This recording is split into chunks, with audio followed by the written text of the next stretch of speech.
So it's no big secret that I'm a huge music enthusiast. I've got over 100 albums spread between CDs, vinyls, mini disc, and cassette. And I like to carry all of my music with me. I've got a 128 gigabyte card on my phone, so I've got a lot of albums on that, as you could imagine. CDs are obviously the easiest to transfer over, but when it comes to anything like cassettes and vinyls, it takes a few extra steps and sometimes extra hardware. For my vinyl, I've got an MP3 turntable. That's practically the only option you got for that. But for cassettes, it's surprisingly easier and cheaper. Literally, all you need is any old portable radio or boombox that has both a cassette player and a headphone jack. And to transfer it over, you're going to want a proper aux cord. It can't be any generic male-to-male connector because it's not going to give you the right quality. It'll come out in very staticky mono instead of stereo as you would like. To get started, just pop in your cassette, plug the aux into the headphone jack on the boombox, and then plug it into the microphone jack on your PC. Open up your audio recording software, which for this video I'm using Audacity. Click the option box next to the microphone and select High Definition Microphone.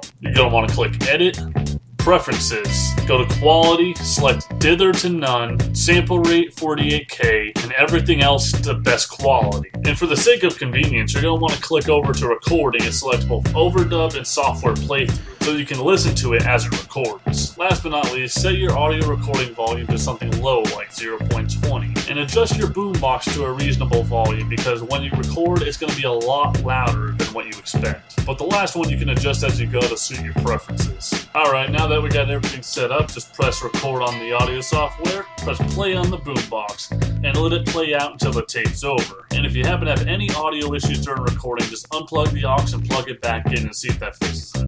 A few moments later. And now that you finished recording one side, you're going to want to go to the end, trim off any blank space, and then go to the beginning and do the same. But before you do that, you're going to want to select some of the fuzz, go to Effects, select Noise Remover, get Noise Profile, then you're going to want to select the entire recording, go to Noise Remover again, and press OK. So now all the audio you recorded is clean and clear. Now all you got to do is scroll through the recording and look for the blank spaces in between tracks. Shorten the space between them, go to Edit, Clip Boundaries, and Split, and do that until each individual track is split into its own separate section. And afterwards, all you gotta do is one at a time, select a section or track, go to File, Export Selected Audio, and put in all the proper information, track title, track number, album title. Then after all that's done, just repeat it with the other side, and bam, your whole album has been recorded over to digital. Hopefully the tutorial was easy enough to follow. If you had any trouble, let me know down below and I'll try to help you out. But thanks for watching the video and you have a good one.